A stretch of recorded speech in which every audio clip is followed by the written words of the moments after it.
dari Jalan Mongisi 126 Bojonegoro. Inilah 95 FM Istana Radio.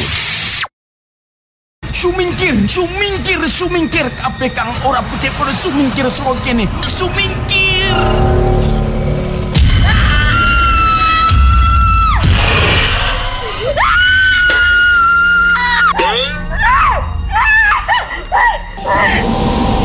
Sumilir angin hangoyak kegodongan nambahi tintriming wengi iki, wengi kang kebak mistik, misteri lan memeti, mega peteng nutupi padanging rembulan.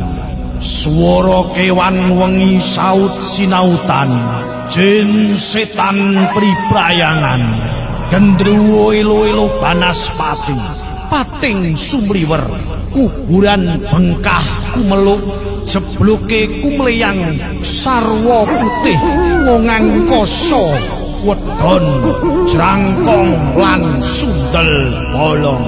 Setan-setan padha gentayangan, jimat sajian malam Jumat.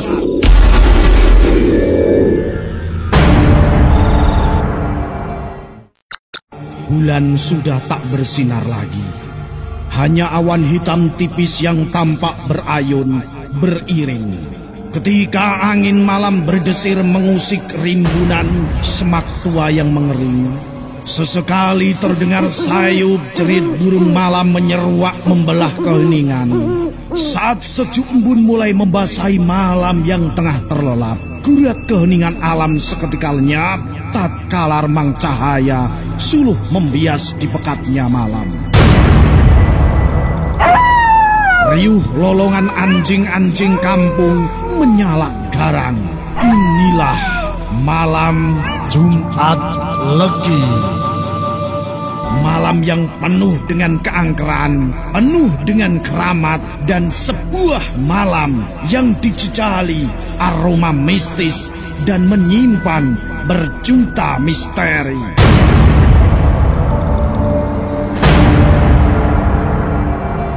Jimat sajian malam Jumat menguak tabir-tabir misteri.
Alhamdulillah Bu, panenane awak dhewe kasil, niat budal umroh iso kelakon Bu. Alhamdulillah Pak, tak langsung daftar nek Radio Istana Pak. Biayae yo standar, fasilitasnya oke, hotelnya cedak, didampingi, diopeni, dibimbing karo Kiai Miftah. Golek biaya sing murah ya Bu. Bapak iki piye toh? Iki arep ibadah lho Pak. Kok milih sing murah? Tak kandhani Pak, murah iku nyengsarakno. Hotele mesti adoh, mangane kurang terjamin. Intine fasilitasnya mesti ra kepenak. Pribasane lho Pak, duit 5.000 masa yo oleh sego rawon? Iya toh? Ngono ya Bu. Iya Pak, saiki ojo kebujuk iming-iming biaya murah. Iso-iso nelongso, pilih biaya standar sesuai pemerintah. Kaya Radio Istana Pak, wes karuan jelas, aman, resmi, lan amanah. Ya wis Bu, bismillah, umroh yo Radio Istana daftare. Budal guyu, mulai guyu yo Pak. Pancen bener dulur, pingin umroh, ojo kebujuk kanthi iming-iming biaya murah. Pilih wae biaya standar, fasilitas oke, lan jarak hotel mesti ora adoh. Daftar mawon dateng Radio Istana FM Bojonegoro. Karuan pun jelas, aman, resmi, lan amanah. Dibimbing, diopeni, lan didampingi dening Kiai Miftahur Rahman. Sumangga menawi panjenengan badhe tindak umroh utawi haji plus haji furoda, daftar mawon dateng Radio Istana FM Jalan Mungin City 126 Bojonegoro.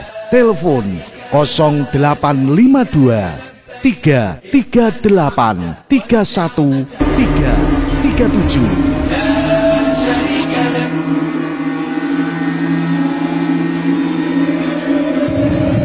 Kembali tim Jimat menyapa Anda.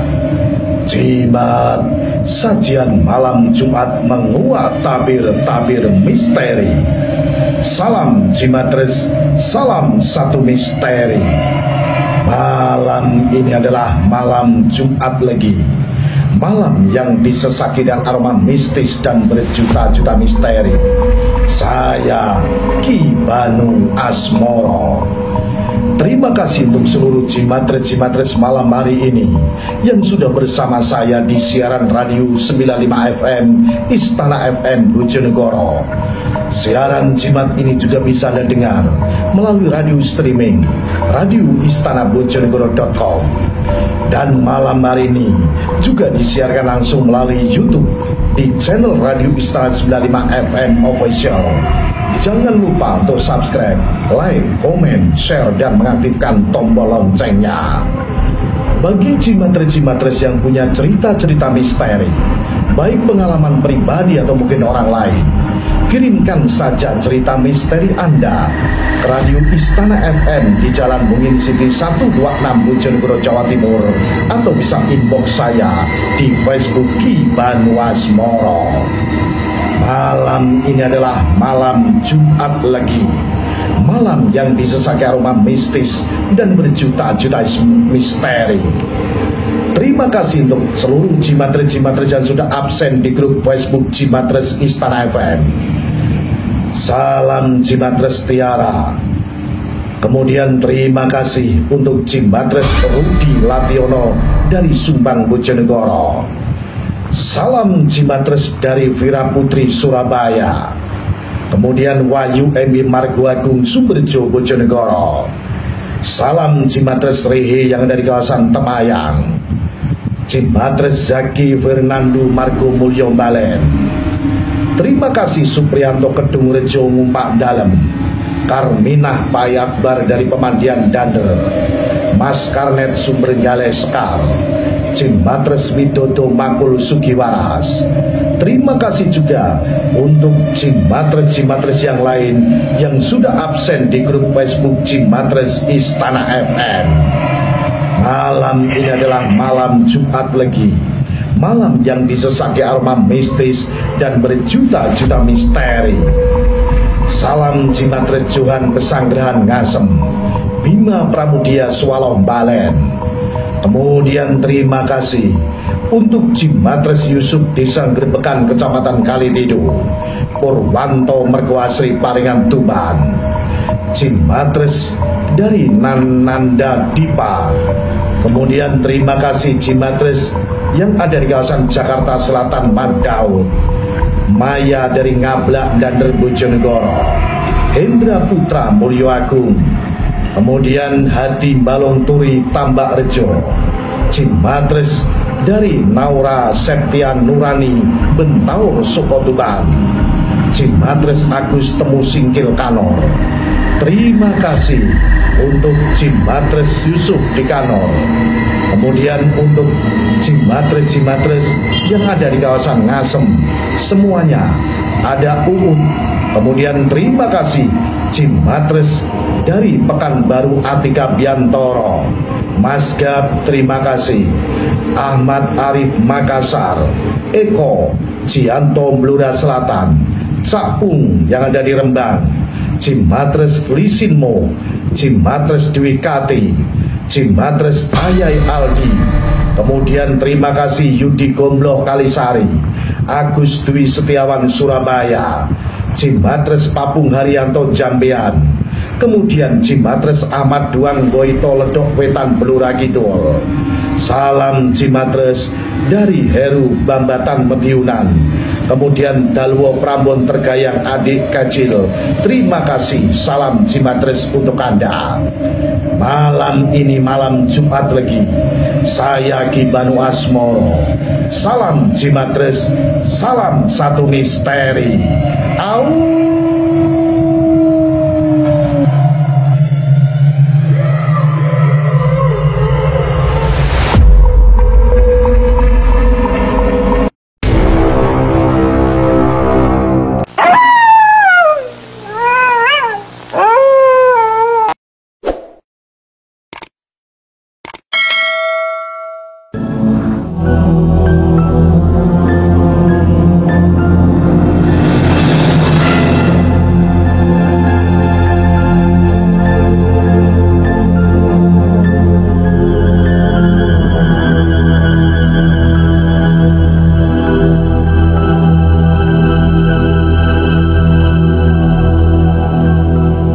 Kembali tim Jimat punya cerita.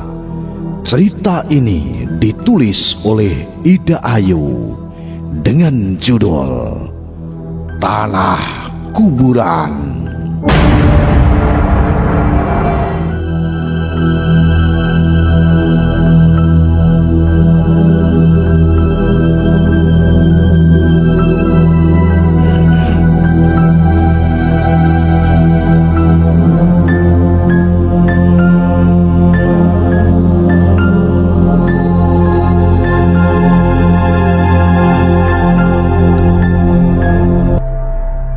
Kejadian waktu itu adalah malam tahun baru.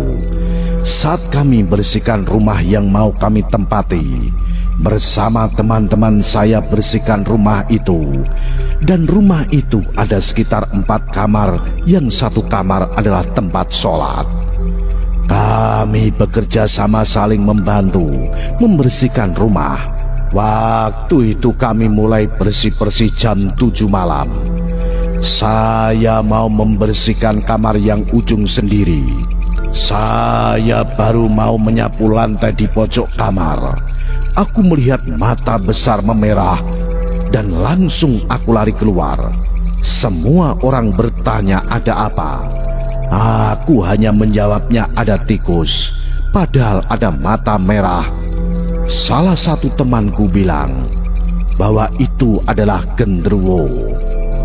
Waktu itu suamiku bekerja di luar kota. Dia pulang kadang 1 minggu sekali, kadang 2 minggu sekali. Aku sering menemukan hal aneh di rumah itu, tapi tidak aku hiraukan. Kadang di jendela ruang TV ada kuntilanak, kadang sekedar lewat, kadang mengintai. Aku ingat waktu itu secara tidak sengaja mau menutup jendela, tiba-tiba dia muncul di luar jendela. Aku langsung teriak spontan.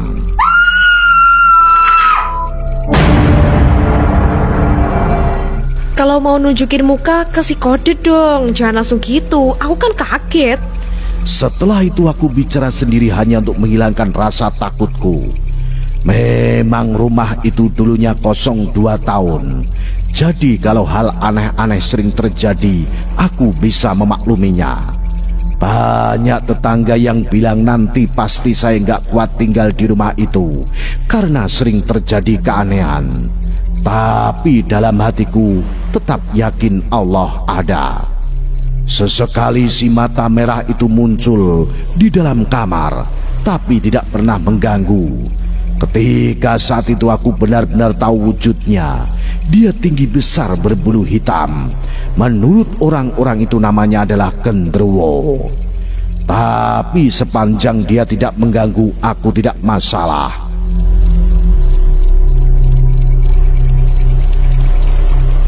Cerita kepindahan kami bukan diterima begitu saja dengan tetangga kami. Ada salah satu tetangga yang tidak suka dengan kehadiran kami.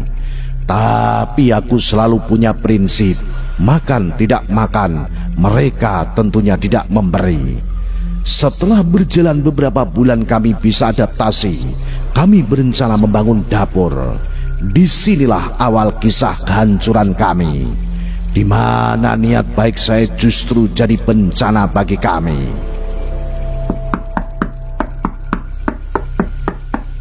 Waktu itu jam 9 malam, bunyi pintu diketuk.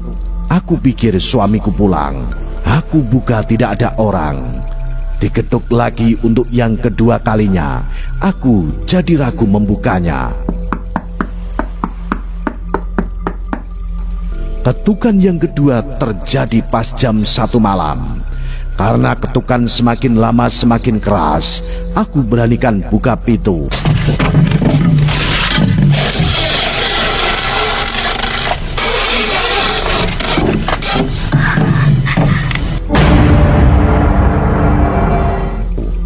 Apa yang terjadi?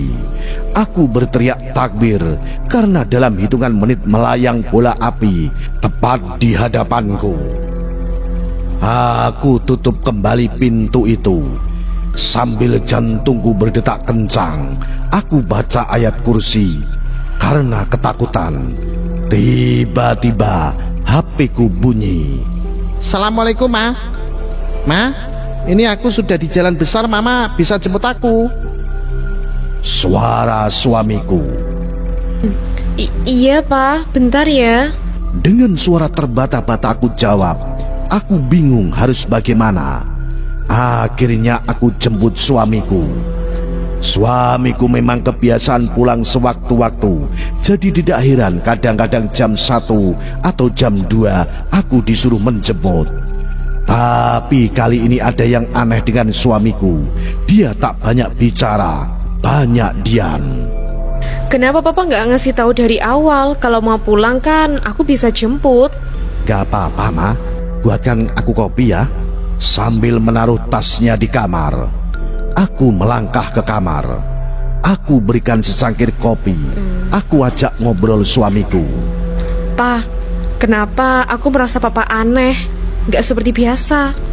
Aku capek, Ma. Jawab suamiku singkat. Besok lagi, kalau capek jangan pulang, istirahat di sana. Sambil aku ambilkan baju gantinya, tiba-tiba matanya memerah.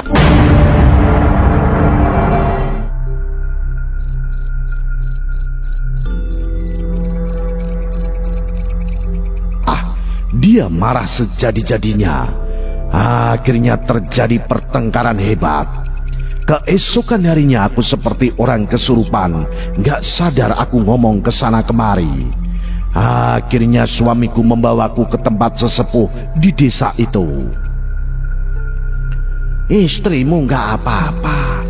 Ada orang yang gak suka mengirimkan sesuatu. Jangan sampai ngelamun ya.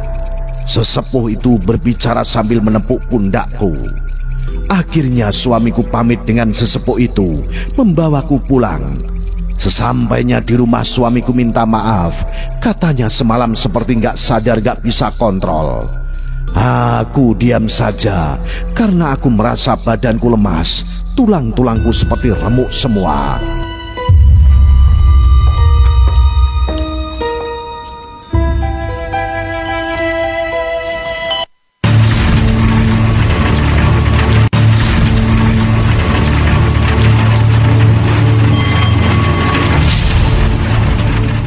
Keesokan harinya suamiku berangkat keluar kota lagi. Pada saat itu kebetulan aku beli bahan semen untuk bangun dapur. Aku kemudikan mobil dengan pelan. Entah berapa jam, berapa belokan aku tak sadar. Tiba-tiba aku tersadar. Aku sudah berada di jalur hutan. Untuk sampai ke sana, aku butuh waktu 3/4 jam. Aku berhenti, bingung. Aku ini ada di mana? Kenapa sampai di sini? Mobil aku pinggirkan. Aku diam sambil membaca istighfar untuk menenangkan hatiku. Aku telepon salah satu saudaraku. Aku tanya ini daerah mana. Kok kamu bisa sampai sana tapi tak tahu jalan bagaimana kamu itu? Apa mau aku jemput? Suara saudaraku. Nggak usah mas, aku mau balik. Nanti pandu aku ya untuk pulang. Ya sudah, teleponnya jangan dimatikan, kita ngobrol biar kamu nggak kosong pikirannya. Dengan 3 jam perjalanan aku sampai rumah. Aku masuk rumah, badanku merinding semua. Rasanya panas, inginnya keluar dari rumah itu. Tapi pikiranku sadar ini kan tempat tinggalku. Kenapa harus pindah? Ada nada telepon masuk. Halo? Assalamualaikum. Assalamualaikum, Ma. Maaf ya, aku tadi nggak sempat hubungi karena langsung kerja. Iya pak, alhamdulillah sudah sampai. Mama nggak apa-apa kan? Nggak seperti tadi pagi lagi kan? Sambil nadanya khawatir. Enggak pak. Aku sembunyikan kejadian tadi. Aku bisa sampai ke tempat yang jauh. Suamiku menutup telepon karena dia lanjutkan kerja. Malam pun berlalu. Aku dengar suara di atas genting seperti batu kerikil dilempar ke atas genting. Bunyinya banyak batu-batu kerikil berjatuhan. Aku biarkan saja bunyi-bunyi itu. Keesokan harinya aku cari batu-batu itu di tanah, tak ada batu kecil satupun yang menandakan semalam habis dilempar oleh orang. Setelah kejadian itu suamiku banyak berubah. Jarang telepon, jarang pulang. Kalau pulang selalu tidur di sofa, tak mau tidur denganku. Kami satu rumah tapi asing. Kami suami istri tapi seperti bukan. Waktu itu bangunan dapur belakang sudah mau jadi. Keanehan-keanehan pun sering terjadi. Setiap ke belakang saya sering melihat sekelebat bayangan terbang. Setiap aku jemur pakaian di belakang langsung jatuh pingsan dengan sendirinya. Dan itu terjadi setiap aku jemur pakaian. Pertama kali pingsan aku berpikir mungkin aku kecapean. Setelah terjadi sampai 3 kali aku mikir aneh, kenapa tiap jemur di situ aku pingsan. Waktu itu adzan maghrib berkumandang. Aku mau menutup pintu sebelah kanan. Yang di sebelah rumah adalah rumah tetanggaku. Tiba-tiba melayang dari luar, terbang.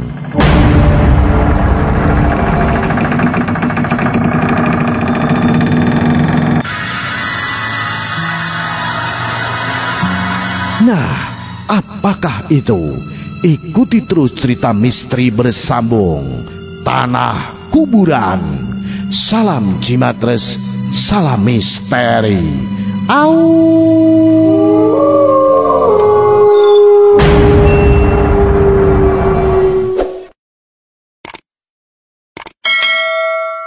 Saya Bapak Kasdi, Desa Bilo Pumpungan, Kecamatan Kalidu.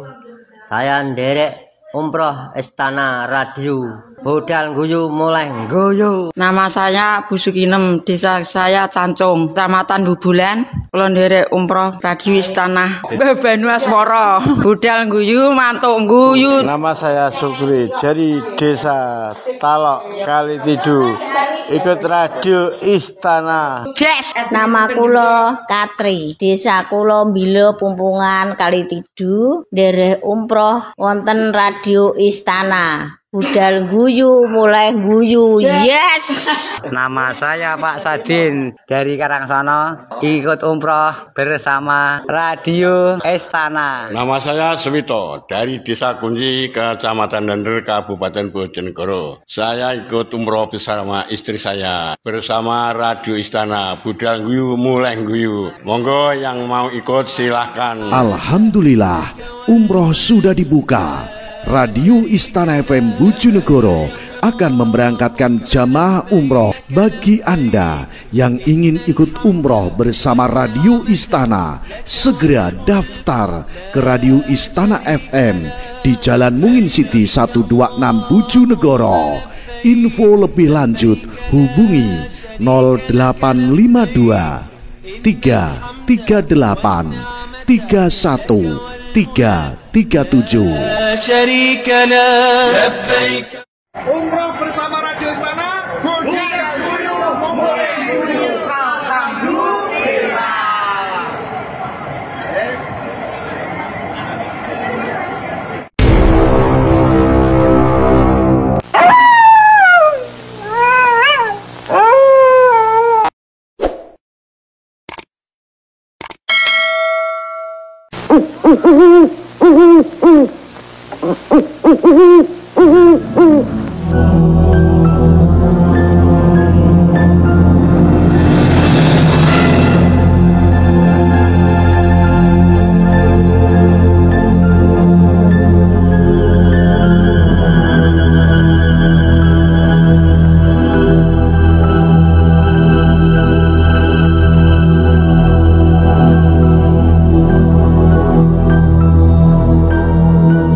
Kembali tim Jimat punya cerita. Cerita misteri bersambung ditulis oleh Ida Ayu dengan judul Tanah Kuburan seri yang kedua.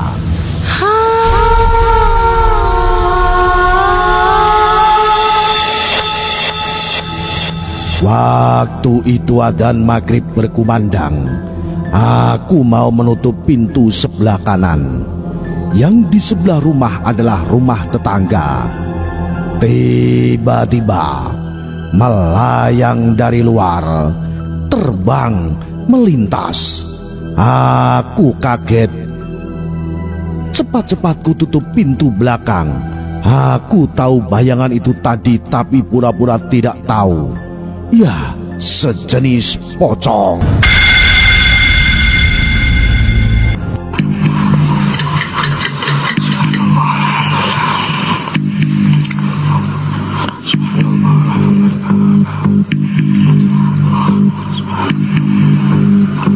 Aku langsung ambil air wudhu untuk tunaikan sholat maghrib. Seperti biasa aku sendirian di rumah. Tiba-tiba pintu depan diketok. Mbak, maaf ganggu mbak. Suara tetanggaku yang main ke rumah. Iya, ada apa ya? Gak ganggu kok, mari masuk. Jawabku sambil menyuruhnya masuk. Karena dia sudah terbiasa main ke rumah. Dia langsung ke belakang. Kami mengobrol di belakang dengan bercanda dan tertawa. Tak terasa jam sudah menunjukkan jam 9 malam. Dan dia pun pamit pulang. Setelah itu aku sholat isya. Waktu aku ke belakang ada yang aneh. Dia, pocong itu lewat lagi dan lewat lagi. Dalam hatiku, ya Allah, kenapa di rumahku jadi banyak pocong kayak di kuburan saja? Aku mulai berpikir yang tidak-tidak. Karena sejak dapur dibangun jadi begini. Jangan-jangan tanah uruk buat dapur tanah dari tempat tidak benar. Pikiranku kemana-mana. Aku telepon suamiku dan cerita yang terjadi. Seperti yang aku ceritakan, suamiku banyak berubah. Jadi responnya datar saja.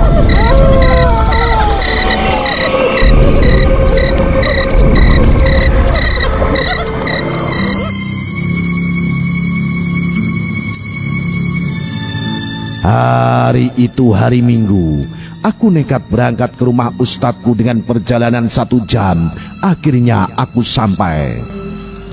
Assalamualaikum Pak. Waalaikumsalam. Mari masuk. Ada apa kesini? Silaturahmi Pak. Alhamdulillah.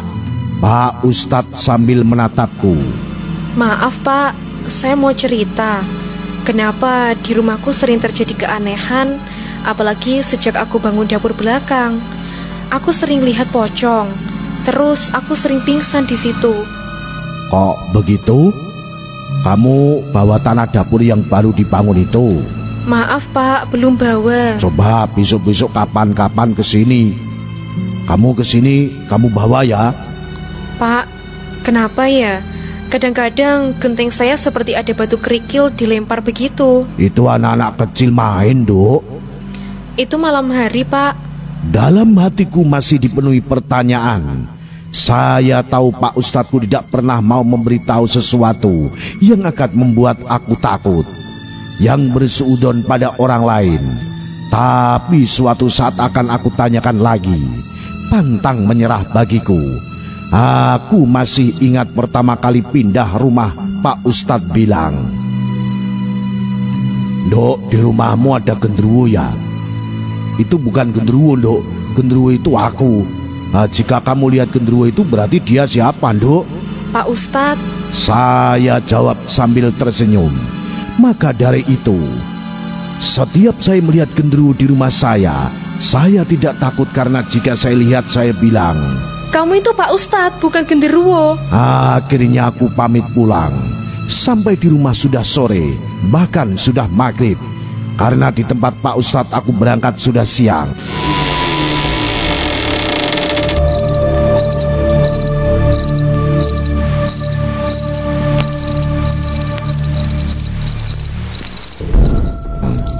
Aku buka pintu, nyalakan lampu. Waktu aku menyalakan lampu belakang, kaget minta ampun. Di sebelah gudang ada yang berdiri. Dia lagi. Aku langsung istighfar sambil spontan bilang, Cong Pocong, kamu itu kalau muncul bilang dong. Itu ucapanku yang selalu spontan jika lihat barang-barang kayak begitu tiba-tiba muncul. Aku lari ambil garam lalu aku baca. Dan aku lempar ke pocong itu dan akhirnya pocong itu hilang. Allahu Akbar, Allahu Akbar. Alhamdulillah. Aku menarik nafas lega. Dia hilang. Akhirnya aku sholat isya. Aku benar-benar berpikir berat saat itu. Bagaimana tidak, suamiku sudah 1 bulan tidak pulang. Telepon pun jika aku gak telepon dia tidak telepon. Aku berpikir bagaimana aku menghadapi semua ini. Malam pun sudah larut.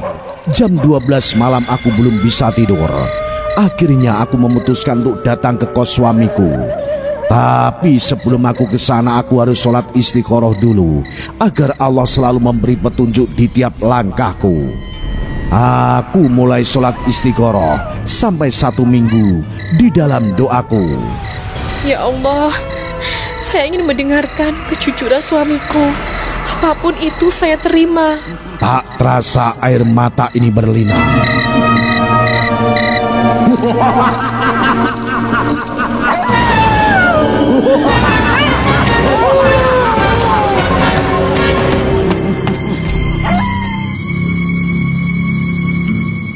Akhirnya aku menyewa mobil. Aku ke sana dengan saudaraku. Aku selidiki ke tempat kerjanya. Aku menginap di penginapan dekat kosnya. Keesokan harinya aku datang. Ya, semua dia ceritakan. Pak, kenapa 1 bulan gak pulang? Papa sekarang aneh. Papa bukan papa yang dulu. Ma, aku bingung, Ma. Aku merasa aku lupa sama Mama. Aku ingat aku punya istri Mama. Tapi aku merasa aku tak punya istri. Jika Mama di depan saya, aku ingat Mama istri saya. Jika Mama gak ada, aku merasa aku gak punya istri. Aku bingung. Aku bingung, Ma. Bingung aku. Suamiku tiba-tiba menangis. Itu inti dari percakapan kami. Masih banyak hal yang menyakitkan tapi di luar pemikiranku. Aku pulang selama perjalanan 3 jam aku menangis. Dalam tangisku hanya ada Alhamdulillah. Karena walaupun sakit ini yang aku inginkan kejujuran. Keesokan harinya aku ke tempat Pak Ustadz. Aku sambil membawa tanah rumahku. Aku ceritakan semua. Kecuali suamiku ingin pisah dari aku tidak cerita. Pak Ustadz menyuruhku setiap hari membaca Yasin dan gak bilang apa-apa. Setelah itu aku merasa rumahku semakin panas. Aku merasa gak betah. Dan pocong yang di belakang makin meneror.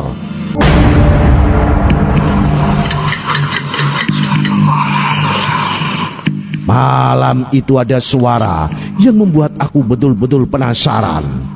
Di rumahku cuma aku saja, kenapa ada suara di atas, di lantai atas. Aku naik ke sana tapi tidak ada orang. Aku duduk menangis di atas. Tiba-tiba di sampingku ada sosok hitam besar. Langsung aku kaget. Itu kan genderuwo. Aku langsung pergi turun ke bawah. Dan di bawah di sebelah tangga sudah ada dia. Dia yang berdiri di sebelah tangga. Kakiku lemas ketika aku berteriak-teriak. Allah Allahu Akbar, Allahu Akbar. Jantungku berdetak kencang. Tak habis pikir aku dengan semua yang terjadi. Keanehan demi keanehan harus terus terjadi. Aku bertekad akan sholat malam minta petunjuk Allah. Entah kenapa aku tidak ingin sholat di tempat sholatan, tapi sholat di kamar depan. Selesai sholat ada bayangan di jendela.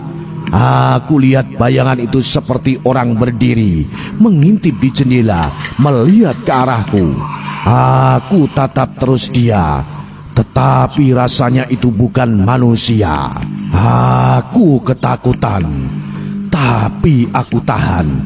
Lari pun percuma, dia kan hantu. Kumanku dalam hati untuk membuat hatiku tenang. Aku belum pernah lihat makhluk seperti itu. Dia tidak tinggi, malah mungkin masih tinggi aku. Matanya merah, sangat merah. Rambutnya keriting besar-besar, badannya hitam. Jujur saat itu bulu kuduku berdiri. Spontan aku berdiri, entah kekuatan dari mana datangnya. Aku ambil air, aku bacakan ayat kursi. Aku tiupkan ke air itu. Aku keluar pintu kemudian membaca. Allahu Akbar, Allahu Akbar. Aku siramkan air itu. Dia lari tapi balik lagi ke jendela itu. Aku bingung. Seketika aku ingat ucapan Pak Ustadz. Ya, adzan, adzan. Dalam hatiku dengan kaki gemetar, aku menghadap ke makhluk itu. Aku kemudian adzan sampai 3 kali. Dia lari dan hilang. Seketika badanku lemas gemetar, seluruh tubuhku dingin, seluruh tubuhku rasanya dingin. Aku duduk lunglai di depan teras. Nafasku berpacu dengan jantungku. Ku tak sanggup masuk rumah. Dalam beberapa menit aku diam dengan sendirinya. Air mataku berlinang. Saat itu pun aku masih memakai mukena. Ya Allah, aku pasrahkan jiwa ragaku padamu, hidup matiku padamu. Jika memang jalan kematianku lantaran seperti ini, aku ikhlas ya Allah. Air mataku menetes. Aku berpikir betapa berat ini semua. Aku juga berpikir dari mana datangnya keberanian tadi. Tak habis pikir. Setelah agak baikan aku ingat wajah makhluk tadi. Langsung aku lari ke rumah. Seram, seram, seram, seram. Aku bicara sendiri. Ya Allah, kenapa engkau kirim makhluk sejelek itu? Apa yang taman sudah habis ya Allah? Sambil tertawa itulah aku. Untuk menenangkan hatiku, aku hibur diriku sendiri. Setelah 1 jam berlalu, adzan subuh berkumandang. Aku jalankan rutinitasku seperti biasa. Teleponku berbunyi. Assalamualaikum, Ma. Ma, nanti aku pulang. Tolong jemput aku ya, Ma. Ternyata suamiku. Ya Pak, sekarang nyampe mana? Nanti 30 menit lagi, Ma. Iya Pak, aku tunggu kabarnya, nanti telepon ya. Ditutup teleponnya dan 30 menit kemudian aku jemput suamiku. Dia masih dingin, tak banyak bicara. Di rumah pun sama, kami tak bicara apa-apa. Waktu berlalu. Setelah sholat isya, suamiku mulai berbicara. Ma, bisa kita bicara? Oh iya Pak, mari duduk di atas saja. Kami berjalan menuju tangga naik ke atas. Di atas kami berbicara. Intinya dia minta pisah. Alasannya sama dia, sudah tidak ingat denganku. Tapi anehnya dia pulang. Dia membuat alasan orang tuanya yang dulu gak setuju, sampai sekarang tetap sama dan menginginkan kami pisah. Aku membujuk dengan berbagai macam cara, tetap tak bisa. Malah suamiku minta buku nikah mau diurus semuanya. Saat itu tidak aku kasih jawaban. Beri aku waktu setidaknya 1 minggu. Aku mau sholat istikharah. Jika memang harus berpisah, aku ikhlas. Tapi jujur Pak, aku berat. Jika Papa punya wanita lain di sana, menikah saja, aku izini. Tapi jangan ceraikan aku. Papa pulang 1 bulan sekalipun tak apa. Hatiku hancur. Haruskah pernikahanku kandas? Aku akan berusaha berjuang. Mana ada istri mau dimadu? Aku rela dimadu benar-benar saat itu. Aku ikhlas agar aku tetap jadi seorang istri. Keesokan harinya dia balik keluar kota. Aku mulai sholat istikharah. Aku tahu dia bukan suamiku, karena waktu berbicara aku melihat bayangan hitam di balik tubuhnya. Setelah sholat 3 hari aku ke tempat Pak Ustadz, aku ceritakan semua. Dok, suamimu dipengaruhi hal negatif. Itu semua dari mertuamu, supaya kalian pisah. Memang suami kamu dibuat lupa sama kamu kok. Itulah yang dibicarakan Pak Ustadz. Aku menangis sejadi-jadinya. Ujian apa lagi ini? Perlu diketahui bapak mertuaku adalah dukun di desanya. Aku harus bagaimana, Pak Ustadz? Bisa dibersihkan, Dok. Bisa itu. Bisa dibersihkan. Kembali lagi seperti yang dulu. Kamu bagaimana? Aku terdiam dihadapkan pada pilihan yang sulit. Aku terdiam beberapa saat. Akhirnya aku menjawab dengan berat hati. Tapi aku yakin semua demi kebaikan suamiku. Pak Ustadz, Bapak bisa kembalikan suamiku seperti dulu. Tapi jika yang membuat begitu bapaknya sendiri, nanti dihilangkan, dibegitukan lagi oleh bapaknya. Kasihan suamiku, Pak. Jika yang berbuat begitu orang lain, mungkin aku akan tegas untuk dikembalikan seperti dulu. Tapi ini bapaknya. Terus bagaimana, Dok? Pak Ustadz bertanya sambil melihatku yang berderai air mata. Bismillah, Pak. Biar saya yang mundur daripada suamiku disiksa terus seperti itu. Aku ingat wajah suamiku yang seperti orang bingung, linglung, dan gak mungkin aku egois demi rumah tanggaku. Ku korbankan suamiku. Itu bukan aku. Waktu berlalu, suamiku menggugat aku di pengadilan. Disinilah cerita dimulai, santet diluncurkan. Selama persidangan aku menuntut suamiku membantu membayar hutang kami yang tidak sedikit nominalnya dan mengembalikan motor yang dipakai. Disitulah bapaknya tidak terima.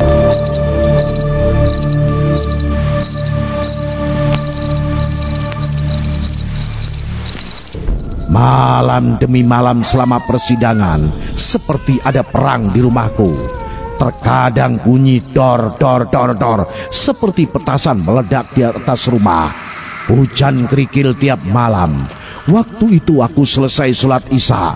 Aku mau tidur, karena tiap malam begadang. Sholat malam. Untung waktu itu adikku main ke rumahku. Badanku tiba-tiba menggigil kedinginan, tapi luar tidak. Dingin dalam rasanya seperti di es.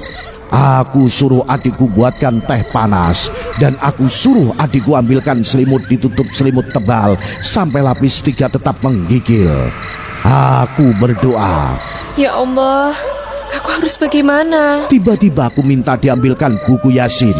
Sambil menggigil kedinginan aku baca Yasin.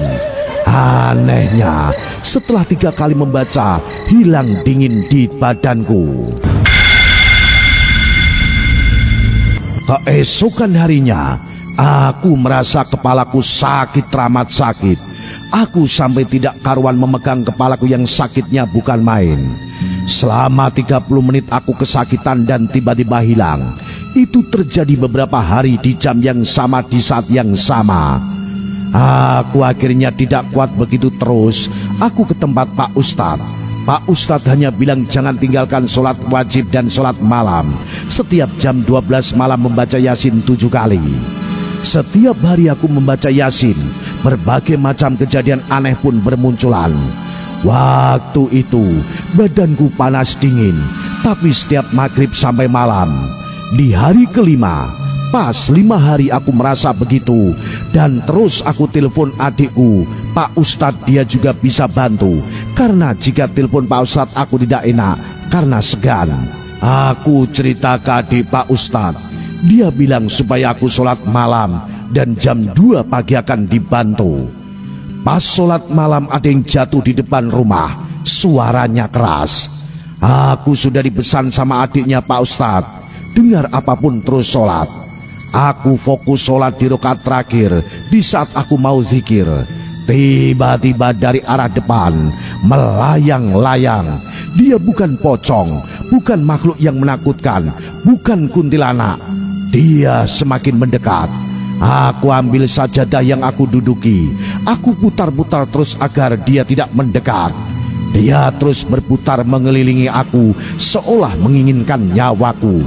Sajadah terus aku putar-putar sambil berteriak Allahu Akbar, Allahu Akbar. Nah, bagaimanakah kisah selanjutnya? Ikuti terus cerita misteri bersambung Tanah Kuburan. Salam Jimatres, salam satu misteri.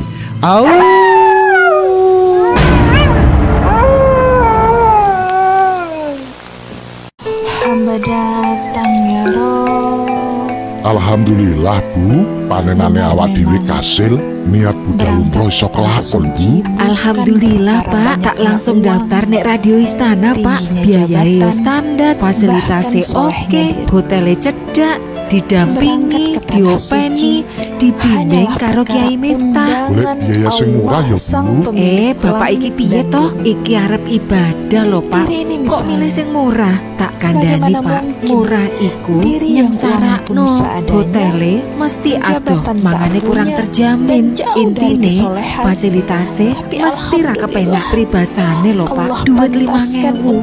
Masa yo oleh sego rawon? Iya toh? Ngono ya Bu. Iya Pak, saiki ojo kebujuk iming-iming biaya murah. Iso-iso nelongso, pilih biaya standar sesuai pemerintah. Kaya Radio Istana Pak, wis karuan jelas, aman, resmi, lan amanah. Ya wis Bu, bismillah. Umroh yo Radio Istana daftare. Budal guyu, mulai guyu ya Pak. Pancen bener dulur, pingin umroh, ojo kebujuk kanthi iming-iming biaya murah. Pilih wae biaya standar, fasilitas oke, lan jarak hotel mesti ora ado. Daftar mawon dateng Radio Istana FM Bojonegoro. Karuan pun jelas, aman, resmi, lan amanah. Dibimbing, diopeni, lan didampingi dening Kiai Miftahur Rahman. Sumangga menawi panjenengan badhe tindak umroh utawi haji plus, haji furoda, daftar mawon dateng Radio Istana FM, Jalan Mungin Siti 126 Bojonegoro. Telepon 0852 338 31337.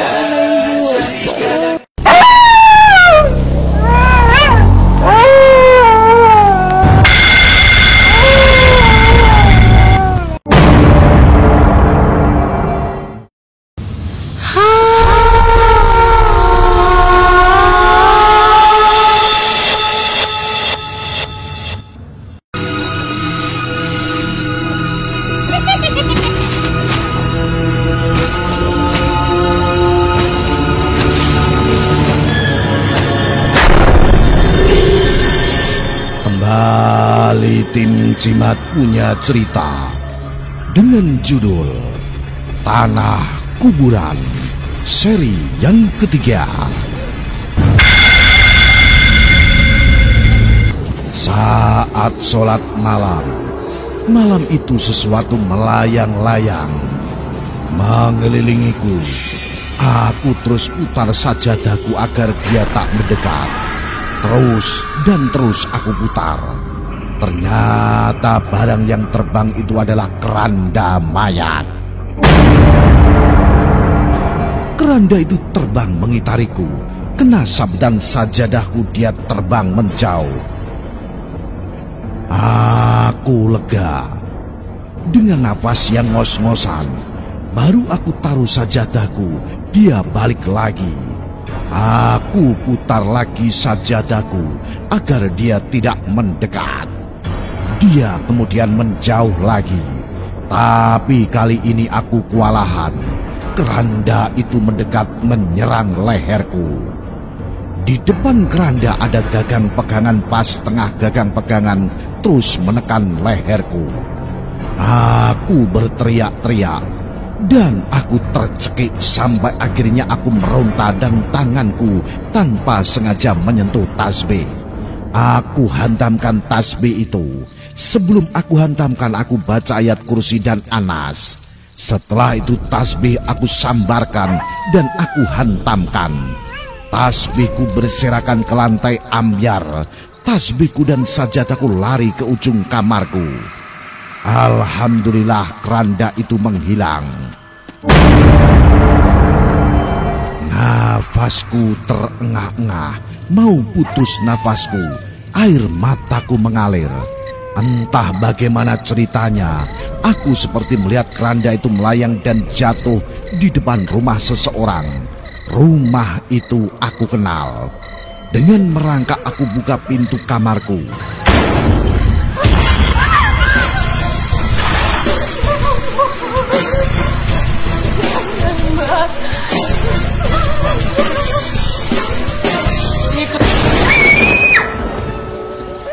Ya Allah, kesuliman apa ini?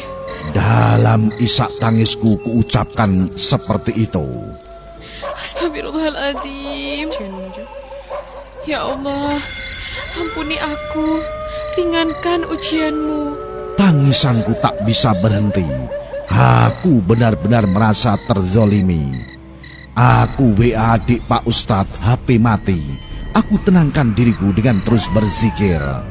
Hatiku sudah mulai tenang, tapi air mataku belum berhenti juga. Aku diam di hati, berzikir, tak habis pikir seperti mimpi. Aku tepuk-tepuk pipiku, tidak mimpi, dan aku cubit pipiku ternyata juga sakit. Ternyata ini nyata ya Allah. Kok bisa ya ini terjadi seperti di film saja? Aku seperti belum percaya dengan semua ini. Aku masih pukul-pukul pipiku, masih bengong. Kenapa ini, ada apa ini? Dan kayak di film aja. Aku belum bisa berpikir dengan logikaku. Ini seperti mimpi. Ini mimpi. Ini mimpi, begitu pikirku. Itulah diriku menghibur diri sendiri, menghilangkan rasa takutku.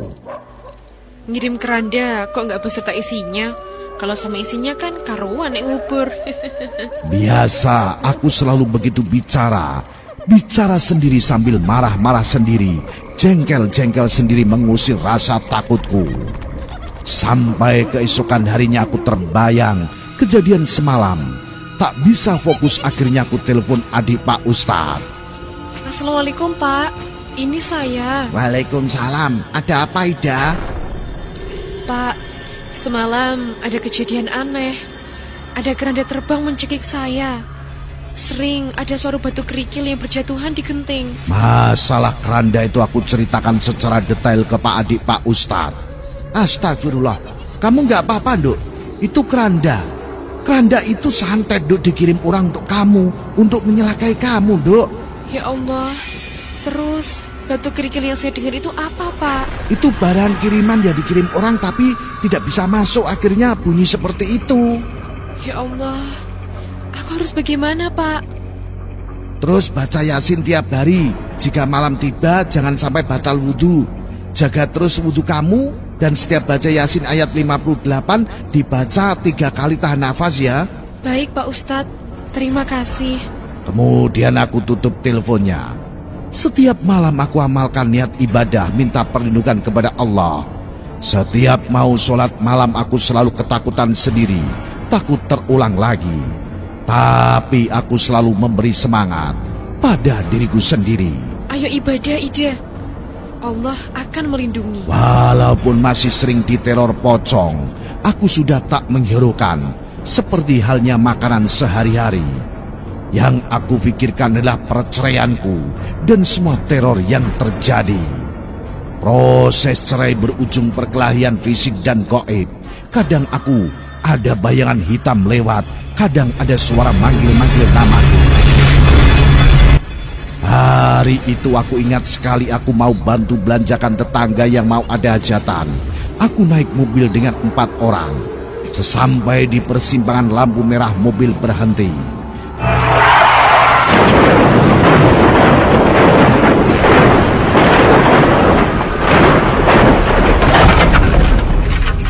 Suara mobil ditabrak oleh truk.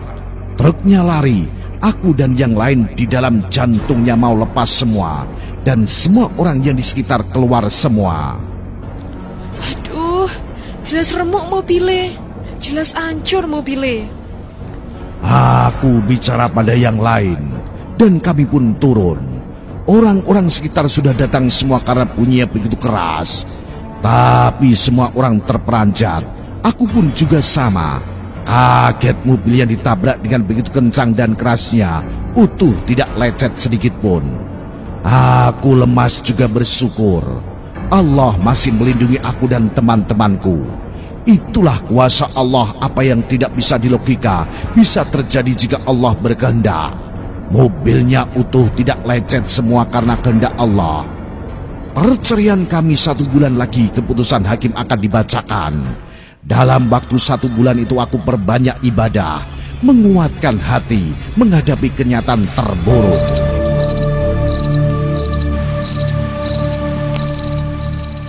Seperti biasa ketika jam 12 malam aku baca Yasin, di ruang tamu tiba-tiba suara pintu diketuk.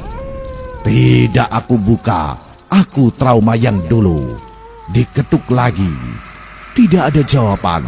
Siapa ya? Aku teruskan membaca Yasin pokoknya. Aku terus membaca, setelah membaca 5 kali tiba-tiba pintu seperti bergerak sendiri, seperti didobrak.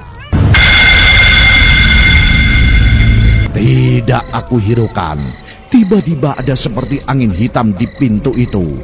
Tidak tahu dari mana datangnya, dengan membawa kabut hitam. Hitam pekat meliuk-liuk seperti puting beliung, terus meliuk-liuk di depan mataku, di belakang pintu hitam pekat.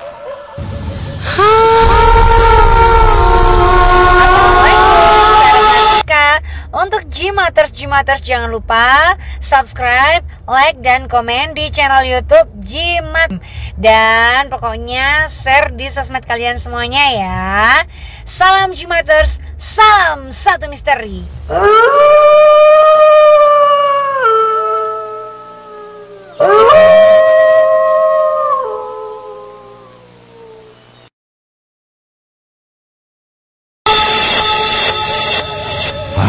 Aku tidak bisa bergerak, seperti ada lemnya di tempat dudukku. Angin itu tiba-tiba sedikit demi sedikit membentuk badan. Ya, angin seperti kabut hitam itu menjadi bentuk manusia. Tapi yang jelas bukan manusia. Dia wujud manusia tapi dari kabut. Dia hitam pekat. Matanya hitam menatapku tajam. Aku terus membaca Yasin. Sambil hatiku berdebar terus, aku coba berbicara. Assalamualaikum. Assalamualaikum. Assalamualaikum. Dengan bibir bergetar sampai 3 kali tak dijawab. Bayangan itu terus menatapku, dan aku tak bisa berbuat apa-apa. Aku beranikan lagi bicara karena aku tak sanggup diteror terus. Kamu ini siapa? Mau apa kamu tunjukkan mukamu itu padaku? Tetap tak dijawab. Dia menatapku penuh amarah. Dengan mata melotot aku pun marah karena sudah merasa capek. Tiba-tiba aku berdiri, bicara semauku. Ayo sini, makhluk sialan. Kesini. Aku bacakan adzan sambil ada marah dalam diriku. Alhamdulillah akhirnya makhluk itu lenyap. Aku duduk diam, ada rasa marah, geram jadi satu. Hati berdebar-debar, jantung berdetak keras. Tiba-tiba badanku lemas. Aku terkulai lemas dan tertidur. Tiba-tiba adzan, aku bingung. Kok bisa tidur di sofa ruang tamu? Subuh berkumandang, kemudian aku sholat subuh.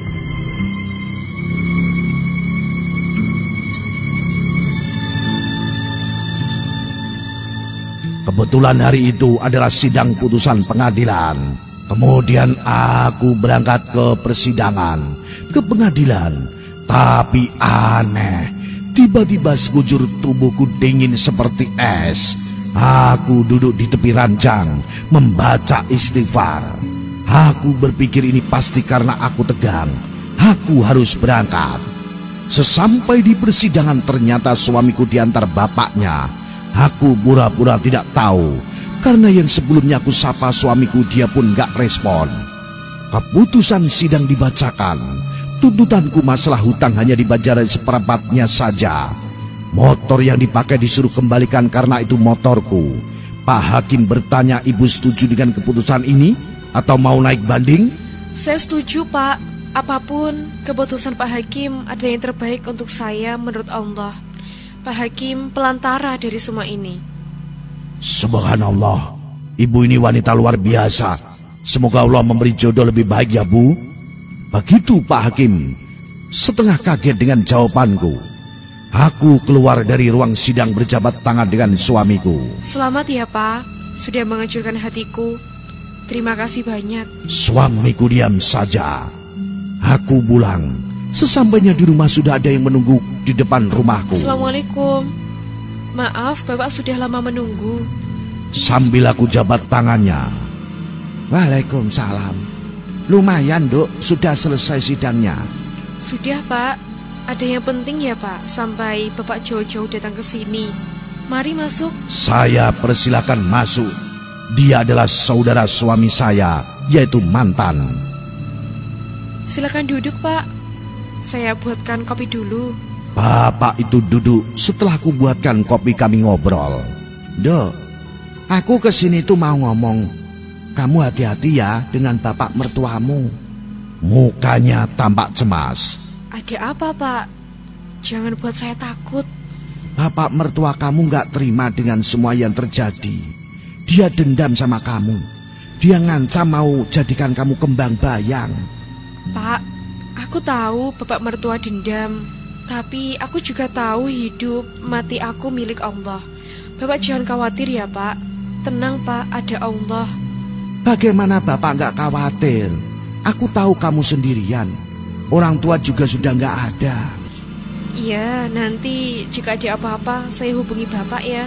Untuk menenangkan hati bapak itu, walaupun dalam hatiku tak mau susahkan orang lain. Ya betul. Ya jika ada apa-apa hubungin saya. Jangan sungkan-sungkan. Pasti, Pak, pasti. Bapak itu pamit pulang. Aku menarik nafas panjang sambil bilang, semua teror sudah terjadi, Pak.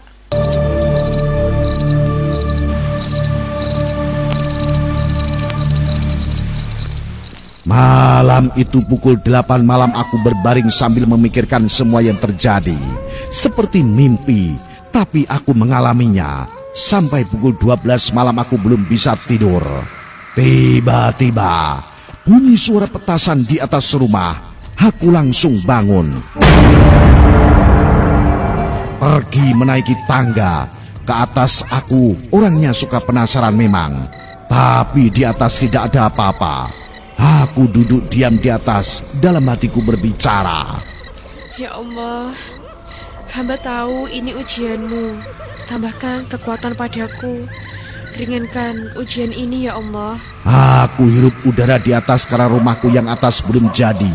Jadi udara malam sangat dingin, angin sepoi-sepoi. Meringankan pikiranku dalam sendiriku. Setelah kurasa aku tenang, aku turun tangga, mau kembali ke kamar. Aku menuruni tangga, tapi di ujung tangga ada pocong berdiri. Aku duduk di tangga diam. Karena yang aku pikirkan, aku sudah kesal dengan ini semua. Aku tak berbuat apa-apa. Aku duduk, aku lihat pocong di ujung tangga. Aku berbicara. Kamu itu kenapa, pocong? Datang terus. Gak ada kerjaan ya? Diam di situ, jangan pergi. Aku naik lagi ke atas. Kebetulan di atas ada garam. Aku bacakan Yasin. Dan aku bacakan ayat kursi, aku tiup di garam itu.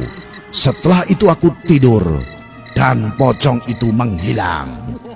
Dalam hatiku menggerutu. Aku sholat malam. Setelah itu, aku bawa garam, aku bacakan Al-Fatihah, surat Ikhlas, surat Al-Falak, surat Anas, dan ayat kursi. Aku lihat jam sudah menunjukkan pukul 2 dini hari. Aku keluar rumah tanpa pakai alas kaki. Aku taburkan garam itu mengelilingi rumah. Tapi ketika aku sampai di pojok rumah sebelah kanan, aku kaget. Aku mau tabur garam, ada yang teriak-teriak dan muncul orang berambut panjang. Wajahnya mengerikan sambil berteriak-teriak, mulutnya menganga lebar. Bulu kuduku berdiri. Aku mundur satu langkah. Garam sudah di genggamanku. Dalam hatiku, jika aku mundur, aku kalah. Aku sudah capek kalian teror. Jika aku maju terus, aku dimakan gimana? Maju, Ida, maju. Jangan pantang menyerah. Akhirnya garam dalam genggamanku aku lempar ke arah makhluk itu. Dia berteriak-teriak seperti kesakitan, tapi dia tetap di situ tidak hilang. Aku lempar lagi garam itu ke makhluk itu. Matanya memerah melotot, terus menghilang. Aku tak sadar spontan melonjak ke girangan.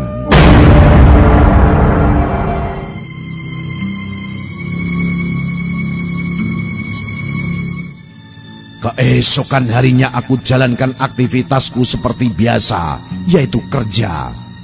Waktu itu, aku pulang agak sore jam 4 sore.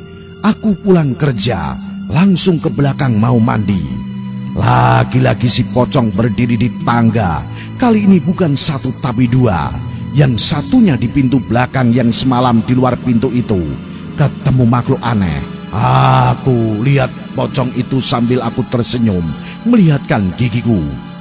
Aku sudah muak dengan muka-muka mereka.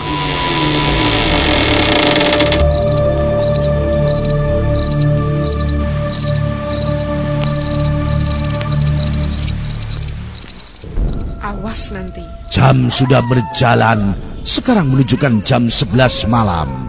Aku buat teh panas di dapur. Tiba-tiba aku lihat di tangga ada sesuatu. Aku mendekat, ternyata itu rambut panjang putih. Karena tangga rumah ada belokannya, jadi aku tidak bisa melihat wajah pemilik rambut putih panjang itu. Nah, bagaimanakah kisah selanjutnya?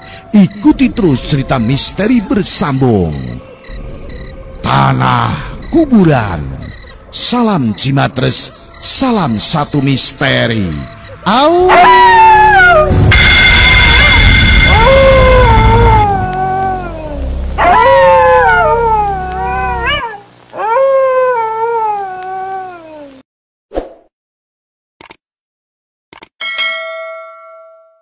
Hamba datang ya Rob.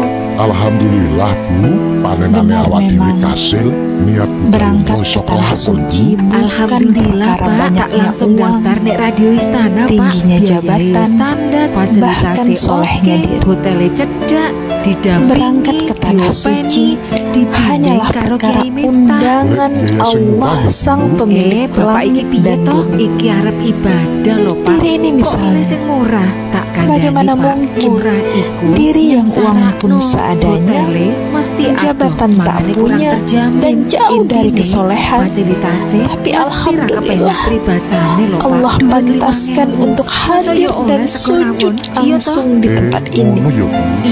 Jika bukan Allah sendiri yang memfasilitasi, bagaimana mungkin? Biaya standar sesuai pemerintah. Ya Allah, terima kasih atas undangan dari amanah. Yo wis Bu, bismillah. Hamba yakin Radio Istana ada maksud Engkau memilih hamba hadir di tempat ini. Pancen bener-bener pingin layaknya sebagai tamu undanganmu ya Rob. Pilih baik biaya standar, fasilitas oke, lan jarak hotel mesti ora ado. Daftar mawon dateng Radio Istana FM Bojonegoro. Karuan pun jelas, aman, resmi, lan amanah. Apa yang Engkau sajikan untuk hidup hamba di dunia ini ya Rob. Sumonggo menawi panjenengan badhe tindak umroh utawi haji plus haji furoda, daftar mawon datang Radio Istana FM, Jalan Mungin City 126 Bojonegoro. Telepon 0852 33137.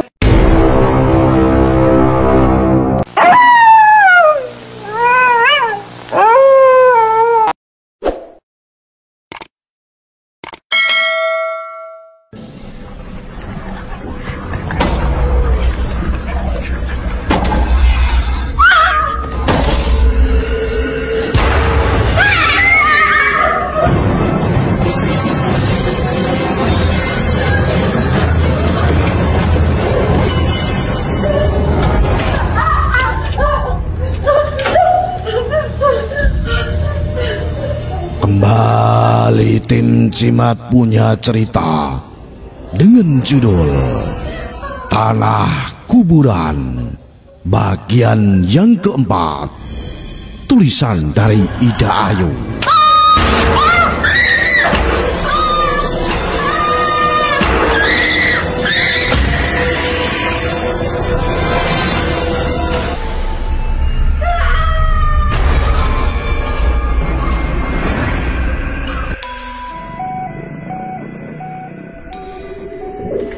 Pada kisah yang lalu diceritakan, jam sudah berjalan menunjukkan jam 11 malam. Aku membuat teh panas di dapur. Tiba-tiba aku melihat di tangga ada sesuatu. Aku mendekat. Ternyata itu rambut panjang putih. Karena tangga rumah ada belokannya, jadi aku tidak bisa melihat wajah pemilik rambut putih panjang itu. Rambut panjang itu membuat aku penasaran, karena rambutnya memenuhi tangga dan wajahnya tertutup tangga. Rambut itu bergeser naik. Aku masuk ke dalam, tak mau pikirkan itu lagi. Setelah beberapa jam, aku mau sholat malam, terlintas wajah nenek tua. Ternyata nenek tua itu rambutnya panjang sekali. Karena kaget aku lari ke depan. Kali ini aku ketakutan. Nenek itu kukunya panjang-panjang, rambutnya putih panjang. Entah kenapa bulu kuduku berdiri. Aku duduk di kursi depan sambil berpikir bagaimana ini cepat berakhir. Akhirnya aku sholat minta petunjuk kepada Allah. Keesokan harinya, aku undang teman-temanku, aku suruh membantu membaca surat Yasin 41 kali. Aku ambil kerikil, aku pastikan jumlahnya ada 41. Aku menyuruh adikku membantuku. Acara baca Yasin memang disetujui larut malam. Sengaja dimulai jam 11 malam, setelah itu sholat malam. Setelah semua selesai kami makan bersama. Tapi tiba-tiba badanku lemas, aku terjatuh. Keesokan harinya aku tanya ke adikku apa yang terjadi. Adikku cuma bilang aku pingsan. Aku lakukan pembacaan ayat kursi sampai 7 hari. Hari ini hari kedua. Alhamdulillah semua berjalan lancar dan sudah tidak ada teror lagi. Dalam waktu 1 bulan aku bertemu dengan tetanggaku, kami ngobrol.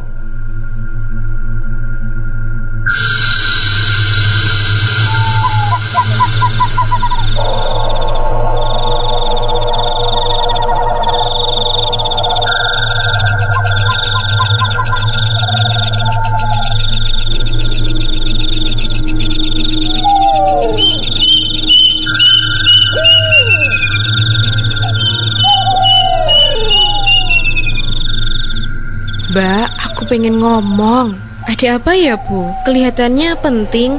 Mbak, aku kemarin bertengkar dengan adik iparku, tetangga kamu itu loh. Iya, Bu, saya juga tahu. Kok tega ya dia dengan ibu? Karena itu aku mau bicara penting. Dia tuh iri sekali dengan kamu. Dia mau merusak rumah tanggamu. Dia maunya kamu gak betah di situ. Apa salah saya, Bu, kok begitu? Dia berencana buang tanah kuburan biar kamu gak betah, biar rumah tangga kamu hancur. Apa? Tanah kuburan? Aku bengong sambil mikir. Berarti dugaanku benar. Pantesan rumahku banyak pocong. Aku memastikan itu dilakukan atau tidak. Terus, Bu, jadi dibuangin? Iya, Mbak. Dia sudah bawa tanah itu ditunjukkan ke aku, tapi nggak tahu dibuang di mana. Ya Allah, tidak takut dia dengan Allah. Dia dibantu bapaknya, Mbak. Bapaknya kan dukun. Makasih ya, Bu, infonya.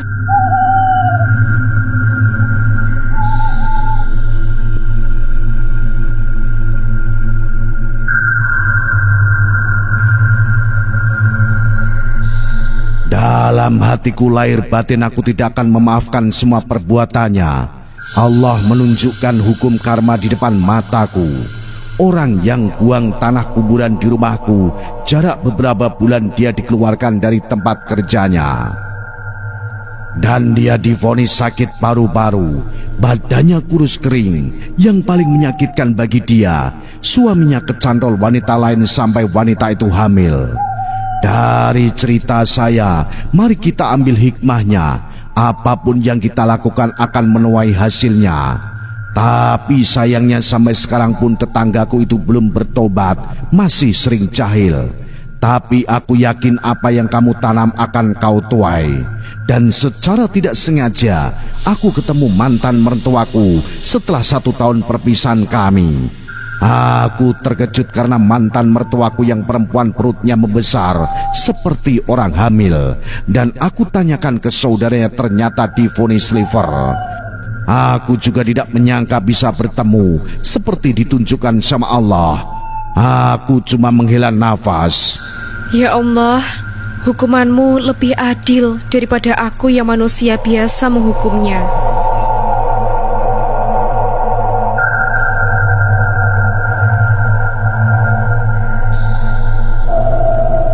Nah, demikianlah akhir kisah cerita bersambung Tanah Kuburan, ditulis oleh Ida Ayu. Sengaja cerita ini diceritakan, kita ambil hikmahnya. Tidak ada kekuatan yang lebih kuat kecuali Allah. Saya tidak ingin menunjukkan saya hebat, tidak, karena kehebatan itu milik Allah. Semua yang terjadi kehendak Allah. Saya kuat juga karena Allah. Ingatlah, Allah memberi ujian sebatas kemampuan hambanya, tidak pernah melebihi kemampuan hambanya. Semoga cerita ini bisa bermanfaat untuk Jimatres-Jimatres semua. Salam Jimatres, salam misteri. Au.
Alhamdulillah Bu, panenane awak dhewe kasil, niat budal umroh iso kelakon Bu. Alhamdulillah Pak, tak langsung daftar nek Radio Istana Pak. Biayae yo standar, fasilitasnya oke, hotelnya cedak, didampingi, diopeni, dibimbing karo Kiai Miftah. Golek biaya sing murah ya Bu. Bapak iki piye toh? Iki arep ibadah lho Pak.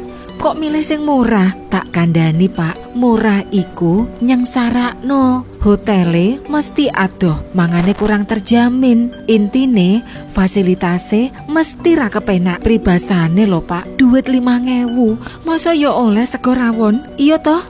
Ngono ya Bu. Iya Pak, saiki ojo kebujuk iming-iming biaya murah. Iso-iso nelongso, pilih biaya standar sesuai pemerintah. Kaya Radio Istana Pak, wes karuan jelas, aman, resmi, lan amanah. Ya wis Bu, bismillah, umroh yo Radio Istana daftare. Budal guyu, mulai guyu yo Pak. Labbaik Allah. Pancen bener dulur, pingin umroh, ojo kebujuk kanthi iming-iming biaya murah. Pilih wae biaya standar, fasilitas oke, lan jarak hotel mesti ora adoh. Daftar mawon dateng Radio Istana FM Bojonegoro. Karuan pun jelas, aman, resmi, lan amanah. Dibimbing, diopeni, lan didampingi dening Kiai Miftahur Rahman. Sumangga menawi panjenengan badhe tindak umroh utawi haji plus haji furoda, daftar mawon dateng Radio Istana FM, Jalan Mungin City 126 Bojonegoro. Telepon 0852 338 31337.